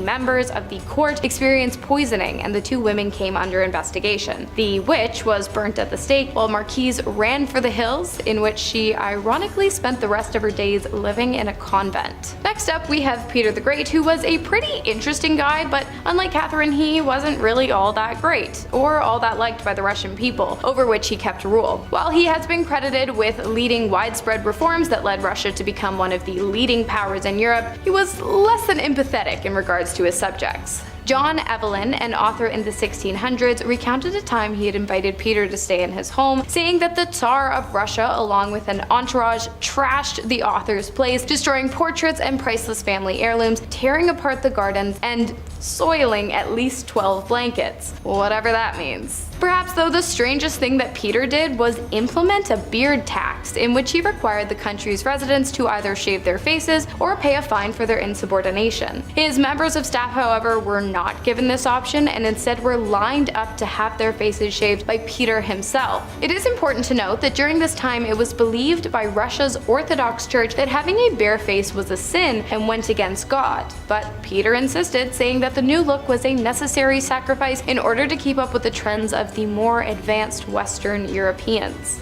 Next up, we've got King Charles VI, who ruled France from 1380 to 1422. It seems in 1392 the king suffered from a high fever and convulsions, which apparently was the beginning of his downfall, as directly after the illness, Charles began slowly slipping into insanity. He experienced bouts of paranoia and rage, which caused him to become a danger to anyone around him during the episodes. Perhaps his strangest symptom, however, was the reoccurring belief that his entire body was made of glass. And when this delusion occurred, he would refuse to move for hours on end, terrified of breaking. It even got so bad that at one point he had to be cut out of his clothes after neglecting his hygiene and refusing to change for days out of fear that he might simply shatter. Next on our list today, we have Justinian II, not to be mistaken with Justin II. Justinian II ruled Byzantium in the year 685 AD. In another great example of why children should not be given such high positions of power, at the age of just 16, Justinian took to the throne with a brutality-soaked iron fist, murdering those who served him out of spite for losing battles, persecuting religious minorities, and imposing high taxes on his people in order to pay for armies and buildings are only a few of the many horrible acts performed by Justinian that eventually led to the people turning on him. I guess at some point his subjects became so sick of his terror that they started an uprising to overthrow his rule, during which they forcefully slit his tongue and cut off his nose in order to deter him from ever seeking to regain the throne. Justinian eventually replaced his nose with a gold prosthetic and, much to the public's dismay, did reclaim the throne in 1705 and ruled until 1711 when he was killed by mutinous soldiers. I mean, they did kinda warn him. Next up, we have Joanna Castile, the former queen of Castile and Aragon, also known as Joanna the Mad. She came into power in Castile in 1504 and gained control of Aragon in 1516, the union of which led to the evolution of modern-day Spain. On October 20th of 1496, Joanna had married Philip I of Burgundy, son of the Holy Roman Empire. When Joanna first stepped into the throne in 1504, all seemed well. It wasn't until around 2 years later when it appeared she began to unravel. You see, Joanna, who had 6 children by Philip, loved her husband. In fact, she loved him so much that when he died in the year 1506, she couldn't bear the idea of living without him by her side, and so she figured out a way to avoid having to. After his death, Joanna had Philip embalmed and then ordered him to be kept with her at all times. She refused to be separated from her late husband, keeping him in her room, sleeping next to him, and even taking him along on long journeys. All of this strange behavior led royal family members as well as the public to declare Joanna unfit to rule, and so her and Philip's son Charles eventually took on the role of regent, allowing his mother to live out her days with her deceased husband and taking on the role of the true leader of Spain. And finally, to finish us off today, we have Mustafa, the first former sultan of the Ottoman Empire, which in its heyday stretched from the Balkans in southeastern Europe all the way to Anatolia, Central Asia, Arabia, and North Africa. In 1603, Mustafa's older brother Ahmed claimed the throne at the young age of 13. In accordance with Ottoman culture at the time, Ahmed was told to execute his brother so that Mustafa may never attempt to take the throne out from under him. Luckily, or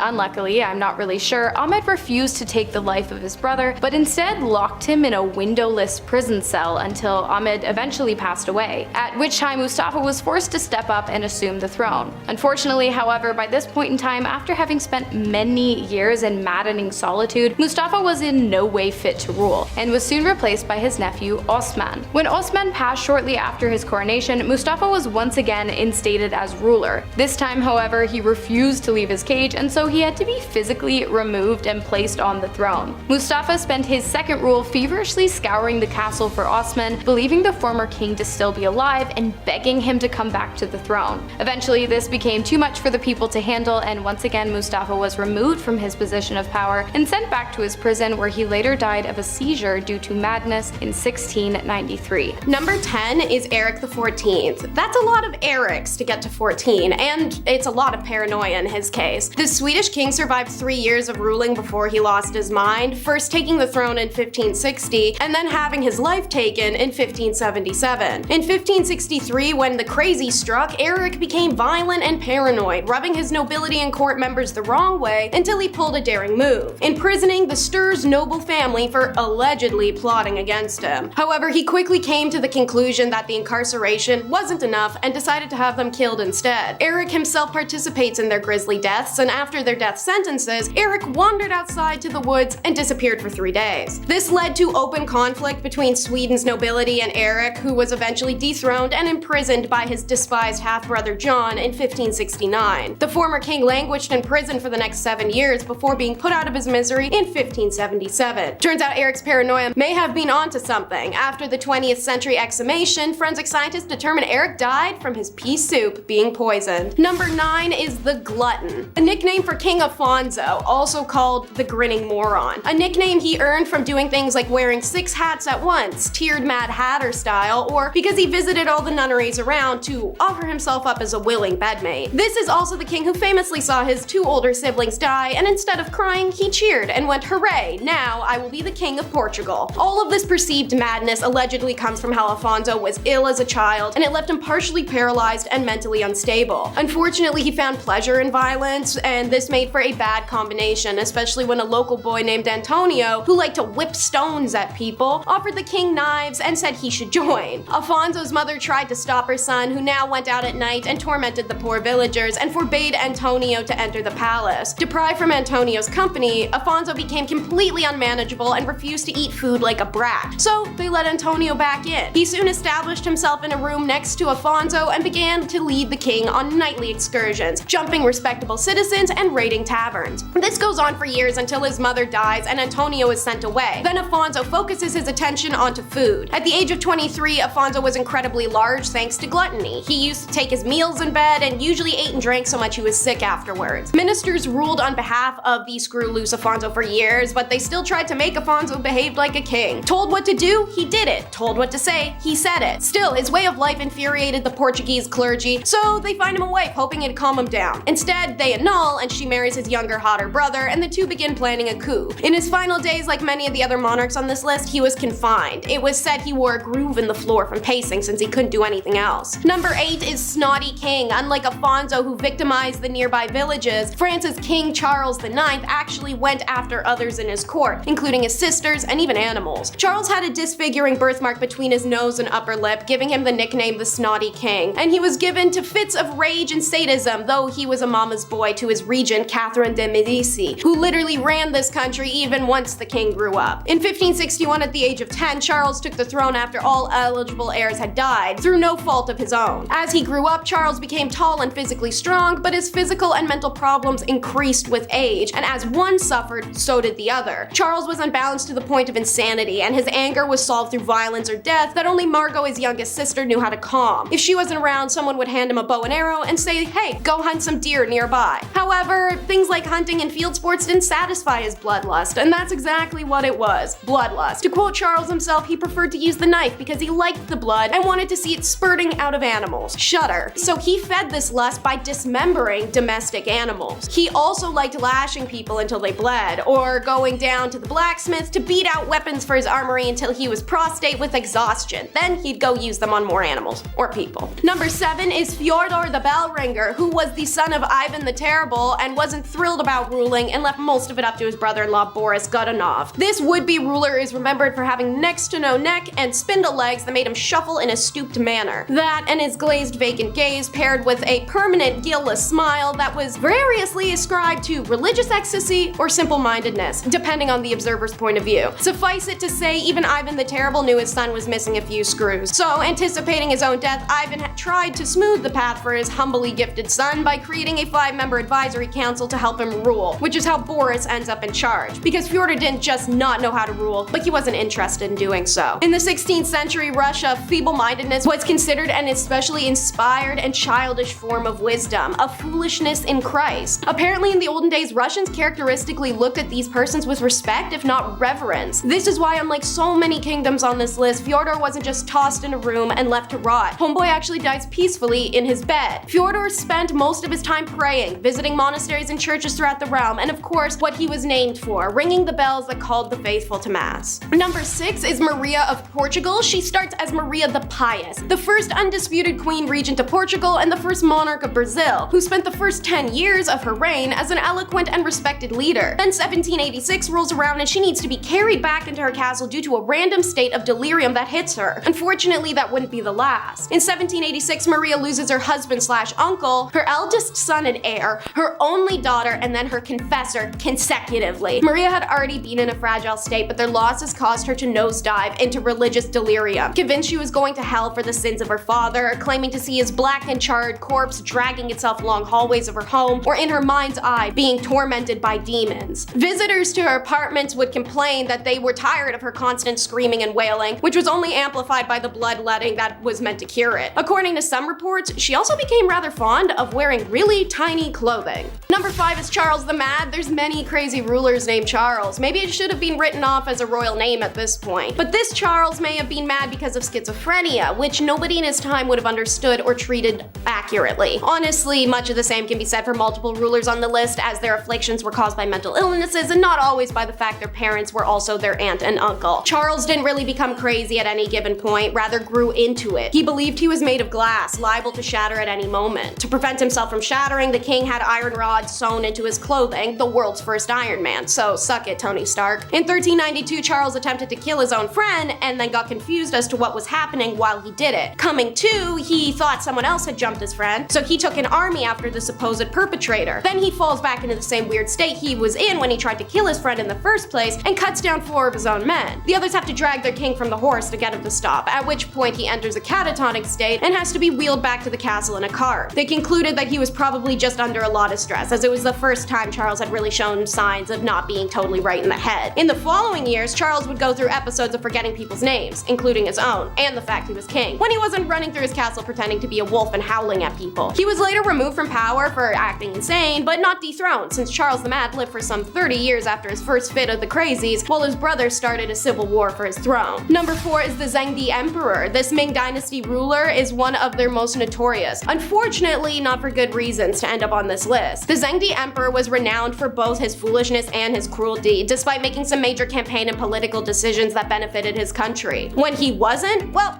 the emperor played pretend. He built a whole fake city block on imperial grounds where he would pretend to be a shopkeeper, to the puzzlement of his subjects who were forced to go along with it. Occasionally, he pretended he was an army general despite having no experience or expertise, and went on raiding parties where he'd almost get captured. And he'd make the entirety of of the army dress in all silk for some reason while doing this. Weirder still, this emperor invented an alter ego he named Zhu Shu, whom he would order on these said pointless raiding parties, to the exasperation of his government, who had to pretend they weren't just talking to their own emperor in a wig. Ming-era novels such as the Zhengdi Emperor roams through Jiangnam cast the emperor as a foolish and gullible man, at one point enjoying a bowl of rice gruel he believes to be made from cooked pearls. Number 3 is Maria Eleonora. Desperate to give her husband an heir, Maria of Sweden had a slew of pregnancy issues that drowned her in postpartum depression and anxiety, on top of the court pressure to even produce a girl at this point, just something as an heir. This was a lot for her mentally, so when she finally did succeed in producing a child, a girl named Christina, she completely lost it. The postpartum was too much for this queen, who screamed that she hated the dark eyes and the hair of this girl, and woed over not having a son, and that God was punishing her. Meanwhile, the girl's father was wearing a big hat, cigar in hand, and grinning ear from ear. Christina had to be kept from her unstable mother, who couldn't be trusted alone with the girl after some sketchy incidents occurred. That changed when her husband, King Gustavus Adolphus, who was happy to have a daughter, was battle less than 2 years later. Maria Eleonora responded with hysterical grieving. She shrieked in despair. She was inconsolable, lamenting her cruel fate to be robbed of the light of her life while they were still both so young. That grief, however, included keeping her husband's body above ground for 18 months so she could periodically touch it, cuddle it, and kiss it, you name it. All the while, she made Christina sleep under a golden casket that contained her father's heart. But their relationship improved after that, and miraculously, Christina grew up to be a functioning woman and queen. Number 2 is Mustafa of Turkey. This is one where crazy can't be blamed on the dude himself or the parents being siblings, but rather the classic sultan tradition of locking the royal family away in cages to keep them from usurping the throne. Mustafa I was locked in said gilded cage for 10 years and was actually spared the usual fate of death by his elder brother Ahmed. After his brother died heirless, Mustafa's released from his golden cage, but then he's sent back just a few months later when his brother's son took the throne instead. Apparently, Mustafa was very neurotic from living in fear of sudden death while locked in a box for 14 years. When his nephew was in a coup just after 4 years, later in 1622, Mustafa was once again dragged from the safety of his cage to have the crown plopped on his head. He was frequently found running through the palace, knocking on doors and screaming for his dead nephew to come back and rule Turkey again. Many doctors treated Mustafa, but his condition only worsened. He was often seen talking to imaginary people and fed coins to fish and birds. What completely convinced the viziers that something was off was when, during a court meeting, Mustafa yanked on their beards and tossed off their turbans as part of a fit. He was dethroned after 3 months of rule because he refused to bed a woman, and concerns for an heir flourished. That, and he was nuts. Number 1 is George III, who made it 28 years before he was first hit with his mental illness in 1788, which we now believe to be a case of acute porphyria, anxiety, hallucinations, severe pain, nausea, vomiting, palpitations, high blood pressure, numbness, muscle weakness, brown or red urine, and blindness are some of these diseases' many symptoms, and they were ones all found in this wacky king. I said it first hit in 1788, and it hit hard. The king was gibbering for hours on end and foaming at the mouth. Symptoms deemed serious enough for a bill to be drawn up in Parliament for his son, George I, to become regent. Before the bill could pass, George, the initial one, recovered from his senses, and all was well with the king for the next 11 years. He had a small relapse in 1801 and 1804. Then in 1810, his mental illness came down hard, and it never left again. This intelligent, polite family man had turned into a raving lunatic. A visitor to Windsor was astonished to watch the king bury a stake near the castle, believing it would grow into a beef tree. Another saw the king trying to shake hands with an oak tree, believing it to be the King of Prussia. His doctor, Francis Willis, believed the root cause of the mental illness was overexcitement and intended to cure the king by strictly controlling his behavior. If the king acted up, Willis ordered the servants gag him and place him in a straitjacket and leave him to thrash around, making incomprehensible noises until he calmed himself down. When the king behaved himself, he was rewarded by being allowed to see members of his family. When he misbehaved, it was back into the straitjacket. Even mealtimes became a carrot and stick exercise. When George was bad, he ate mushed up food from a wooden spoon. When he was good, he got to use cutlery. The final blow came in 1810. Already almost blind due to cataracts, the king suffered a final catastrophic mental breakdown that left him permanently gone. He would babble for hours, lost the ability to walk, and eventually succumbed to dementia. Towards the end of his life, he was incapable of understanding anything, such as the death of his beloved wife, and lived as a long-haired, bushy-bearded recluse in Windsor Castle until his death from pneumonia in 1820. I don't know about you, but I would be pretty annoyed if I had my royal court by my side 24/7. If you were an Egyptian monarch, most of your waking hours as a pharaoh would be constantly surrounded by people. The associates around you would include members of the royal court, as many officials, family members, nobles, servants, and royal bodyguards would be included. From sunrise to sunset, you would never have a moment alone. Considering getting a position in the royal court, aside from on-hired craftsmanship jobs like architects, majority of the nobles that filled the ranks were the pharaoh friends and the relatives that were promoted into these positions of court. So in some way, it was some type of nepotism that benefited you next to the king. Just like in the French monarchy before they ended up being cut off, the Queen Marie Antoinette would wake up with her servants at the foot of her bed ready to help her with her day, and that does beg the question though, would you be also into that or no? Comment below. However, despite having your fam Jan with you at all times, it still doesn't prevent the most obvious fear, and that was family members challenging you for your throne and authority. Like majority of rich civilizations like the Romans, the British, the ancient Egyptians, the ancient Chinese Empire, and so many across the world alike all have the unfortunate circumstances of uprising in your own household. Like as an example with Japan and their empire, there's a theory that some say the emperors in ancient times, such as Emperor Sujin, Emperor Ojin, and Emperor Keitai, usurped the imperial throne regardless of the blood relations with the past emperors. And in ancient Egypt, the same saying goes with the other rulers, like for Ramesses III, one of his wives had apparently orchestrated a rebellion on him so her own son would rule. And of course in England with Queen Elizabeth and her sister Queen Mary, both had conflicts due to their father's many misbehaviors. But even as a royal with so many people tagging along beside you, from the moment you wake up to the moment you wipe your butt on the toilet or even going to bed, it does include what you wore. As a representative of your nation and your people, you had to be dressed to the nines at all times. In ancient Egypt, as an example, they took their wigs very seriously, as they even also had a law that outlined those who could and could not wear them. Even according to their laws, it was illegal for slaves to wear wigs, and if you were an elite member of the court or part of the royal family, you were most likely also going to have a quality wig compared to other people. Most royal wigs were the most elaborate, and they would also include gold and silver and threads, and even pharaohs would sometimes wear fake beards alongside their wigs for specialized events. And even with these specialized events, wearing fake beards might even suggest engagements. Like in some cultures, you'd have to ask permission to the family's head, or in most cases the lady's father, to court her or wed her, and in some, this also includes the royal family, aka the British royal family. According to the Royal Marriage Acts in 1772, British royal descendants don't have their liberty to exercise this right of love because they have to seek the monarchy's approval before the proposing. Queen Elizabeth II, when she was alive and well, all the other monarchs after her would also follow suit in the approval of every relations. Even the former Queen Elizabeth II had approved every union involving her children and grandchildren, including the one between Prince Andrew and Fergie, and the one between Prince Charles and Camilla Parker Bowles. She also extended her blessings approval for William's proposal to Middleton and Harry's request for Meghan Markle's hand in marriage. Also, no, it's now King Charles, I forgot. But aside, like all rules in regards to marriage, this also involves the conversation of succession. In 1688, when it came to the British monarchs, James II fled England, and the English Parliament flexed his political muscle and offered the throne to James's daughter Mary and her husband William of Orange instead of his son. Since then, Parliament has basically decided who is king or queen, but they use the same strict criteria. The new ruler must be descendants of the Princess Sophia, the Electress of Hanover, and granddaughter of James I, and a Protestant in communion with the Church of England, who swears to preserve the Church of England and the Church of Scotland. And because of the confliction they had during the Roman Catholic Church due to King Henry VIII's excessive desire to have a son, Roman Catholics are expressively forbidden from ever ruling. The actual order of succession goes through Charles III's family and has been worked out down to the 23rd person, Queen Elizabeth's one-year-old great-grandson, Lucas Tyndall, who has to wait a while, I think. Heirs to the throne are not permitted to travel together. Traveling together for a family vacation is the most awaited times of our lives, but British royal families can't celebrate vacations together, as according to the rules, no two heirs can travel together to maintain the order of succession. However, when Prince William and his wife Kate Middleton had children, the prohibition was eased when Prince George turns 12. He will also have to start flying separately from his father.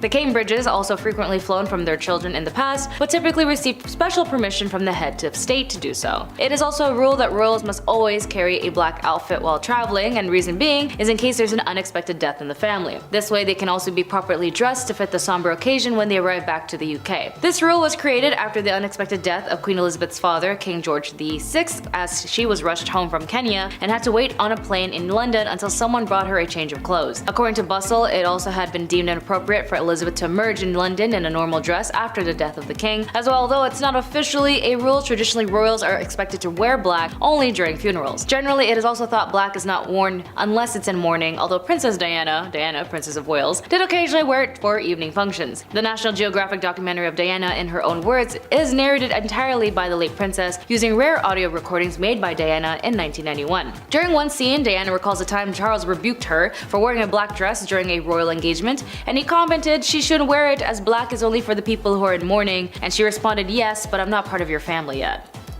Speaking of death, when it came to the ancient Egyptians, if a family member died, specifically a pharaoh, so did everyone else. In ancient Egypt, they believed that when you passed away, your spiritual body continues into the afterlife, so to a place very similar to the living world. However, an entry to this ethereal paradise was not guaranteed, for he dead must venture on and negotiate a dangerous underworld journey and face a final judgment before they regained access. See, alongside the animals that were also mummified with their owners, even servants would be buried alongside them. It's a terrifying thought, though, that the possibility of your boss dying, so you have to die with them. That way they have someone to do the house chores around the afterlife still. Do you get extra pay though? I guess there's no point since we're both, not around anymore. But this was also be more common. However, for the Pharaoh of Egypt, he did not want to go down alone. So yes, you do have to work for the king, but at what cost? Seems to be a very consistent theme in history. But even with the wives of the pharaohs or wives of regular men would also be buried with their partner, and since they too didn't want to linger in the afterlife alone, I guess being alone isn't a bad thing, right? Even with death came out a note of rumors and cover-ups. Apparently in some rumors that King George V didn't die peacefully, but was actually comatose, but because he couldn't rule, it was process made by his physician to inject him with fatal doses of substance. Even the physician's confession, he wrote that he only did it so that the announcement could be on time for the morning papers instead of the evening ones.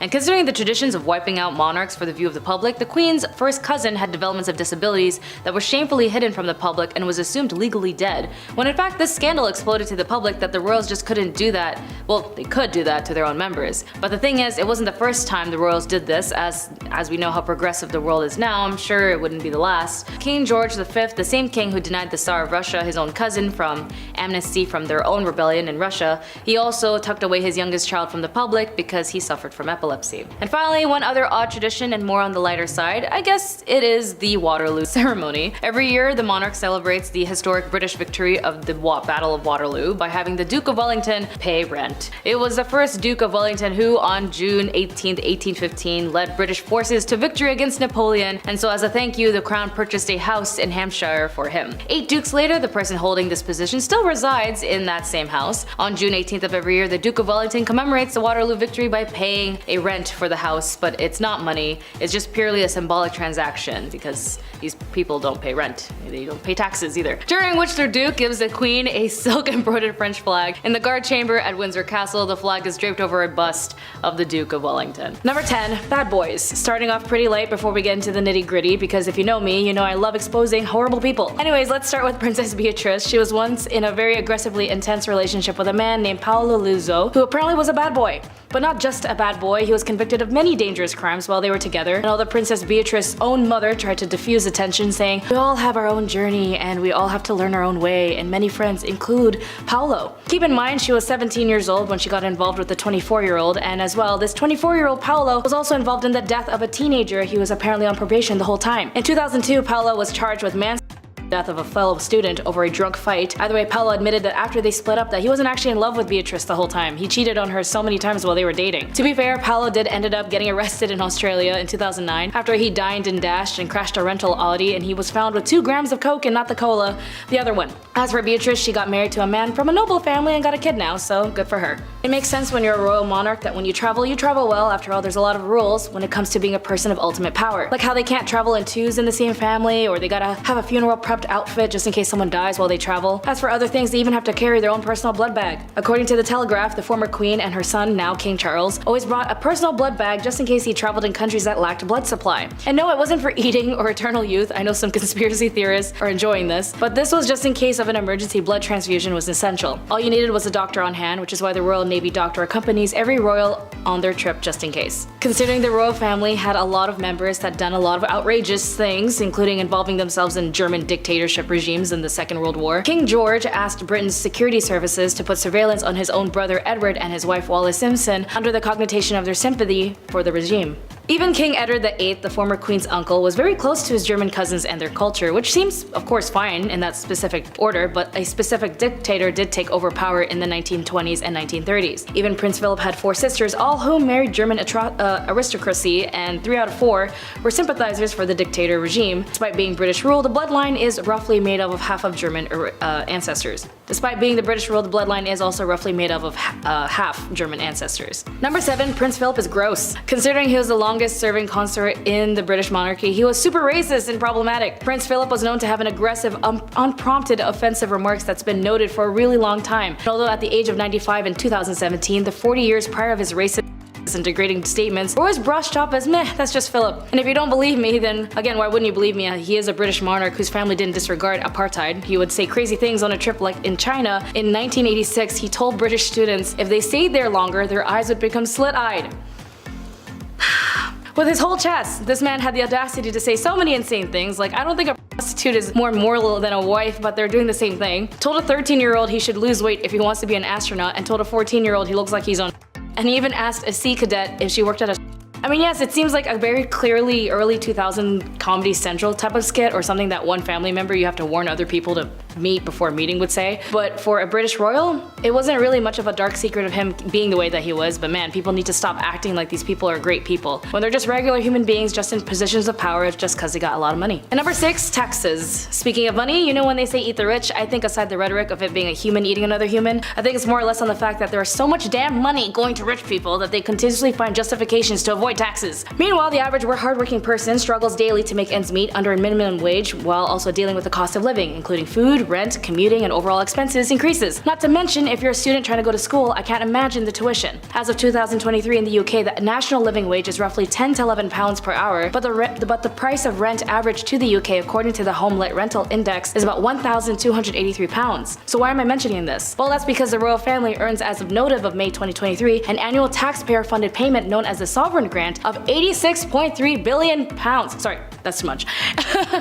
of 86.3 million pounds. Oh my gosh, can you imagine if it was billion? According to Norman Baker, a politician and author of What the Royal Family Doesn't Want You to Know, mentions the costs are twice as any other monarch in Europe. And in quote, that is a grotesque underestimate because there are a number of benefits to the royal family which aren't available to other monarchs in Europe. And even with King Charles now in position, apparently the goal in 2025, the King's public funding will increase to a projected £38.5 million, and by 2026, £126 million. So where does this money all go? Apparently to public safety, the police, and of course the maintenance of the royal head, but that's a lot of money. And as of Norman said, twice as any other monarch in Europe. And while the average British citizen are having difficulty putting food on the table, at least the King Charles can have time of his life with consort Queen Camilla mocking Canadian Indigenous Inuit people performing throat singing. Number 5, sorry cousin, I didn't mean to say this. Well, I meant to say this. This family is absolutely ridiculous when it comes to their treatment of others, especially each other. I mean, I'm surprised they lasted this long. I mean, do they even love each other? Or are they even allowed to? Either way, they definitely showed love when they denied family members asylum. And by that, I mean King George V denied his cousin Tsar Nicholas II and his family. And if you know the story of Anastasia, you know the massacre that occurred. Tsar Nicholas II requested asylum in Britain for himself and his family, but he was denied. King George worried the rise of political tension in his own country, which to be honest, in a political standpoint, it makes sense as it was during a time where there was a lot of tension after the First World War, and the financial means was floundering due to taxes as well as the loss of life. And considering the two was very close, I can't imagine the heartbreak for the Tsar Nicholas to have his own favorite cousin say no. And in the end, we do know how the history played out for the Romanov family. Number 4, hidden families. Speaking of families that the British family seems to not do much about, if you ever watched The Crown and you know that in season 4, again spoilers, or not spoilers, you can literally Google this. Anyways, it's true that the Queen's first cousins had development disabilities and were shamefully hidden from the public and was assumed legally dead, when in fact the scandal exploded in the public that the royals could do that to their own family members. But the thing is, this wasn't the first time the royals did this, and I know how progressive the world is now, I'm pretty sure it wouldn't be the last. King George V, the same king who denied the Tsar of Russia, his own cousin, he actually stowed away his own youngest child from the public view because he suffered from epilepsy. According to the royal biographer Christopher Wilson, he noted that when it comes to family trees, it feels like if they feel like someone wasn't in the top-notch level they can present to the public in a way that indicates the crown is unshakable or unhealthy, they can just write them out of the history books and no one would know. Like Prince John, the moment he died, no one heard anything about him ever since. Number 3, Prince Andrew is disgusting. It's no surprise when it comes to powerful people, they do the most outlandish crap because they got money to do so. And when it comes to Prince Andrew, who by the way is the father of Princess Beatrice, the one who I mentioned earlier dating a convict, Prince Andrew had a lot of scandals, especially his involvement with the convicted offender Jeffrey Epstein. Considering there was a lot of illegal involvement in trafficking, including the violent, non-consensual involvement with a 17-year-old girl, it's because he was a prince and a powerful man and was able to do so, which is why he was able to commit to these crimes undercover. But once the news got wind, it turned into a whole hurricane. The royal general's response to his involvement in Epstein's scandal should go down as a lesson in what not to do in a PR crisis situation. Following the bumbling interview, Prince Andrew announced that he would step down the public duties for the foreseeable future, reportedly because his mother, the Queen, told him to do so. The prince had also been stripped of his military titles and is no longer allowed to use the phrase His Royal Highness in official capacity, as the change took place the day after the case was allowed to go forward in January. Number 2, Princess Diana. Can't talk about the royal family without talking about the lovely Princess Diana. And if you grew up with an immigrant household, I bet your mom loved Princess Diana. Or in general, because a lot of women and moms in general loved Princess Diana, as she was known as the people's princess. She had no shame showing her love to the people, unlike the royal family, who was always forced to be reserved away from the public view. But Diana didn't give a dang and loved his heart as much as she could, but sadly she did suffer a great deal of depression and anxiety along the way. And considering she has an incompetent husband who had an obsession being a tampon for Camilla, yes, you can look that up, it was a very weird phone call he had with her. I can't believe Diana dealt with that, and for what? Well, for her kids. But in association with her depression and suffering from eating disorders, she actually apparently threw herself down some stairs while she was pregnant.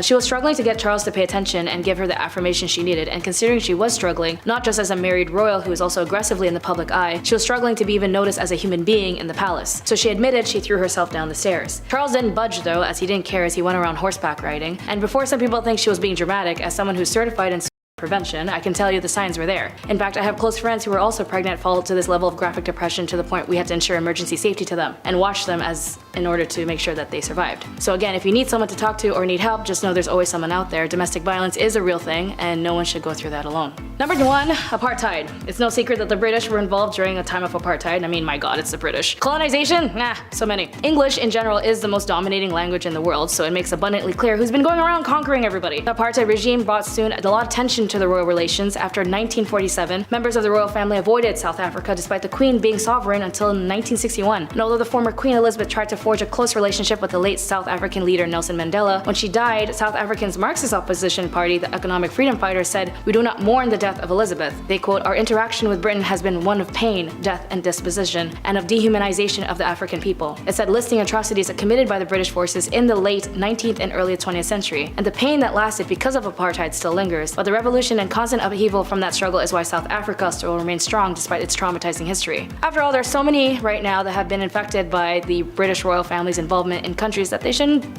touch at all. Like India, Palestine, the Caribbean, Southeast Asia, Asia in general, North America, there's a lot of countries.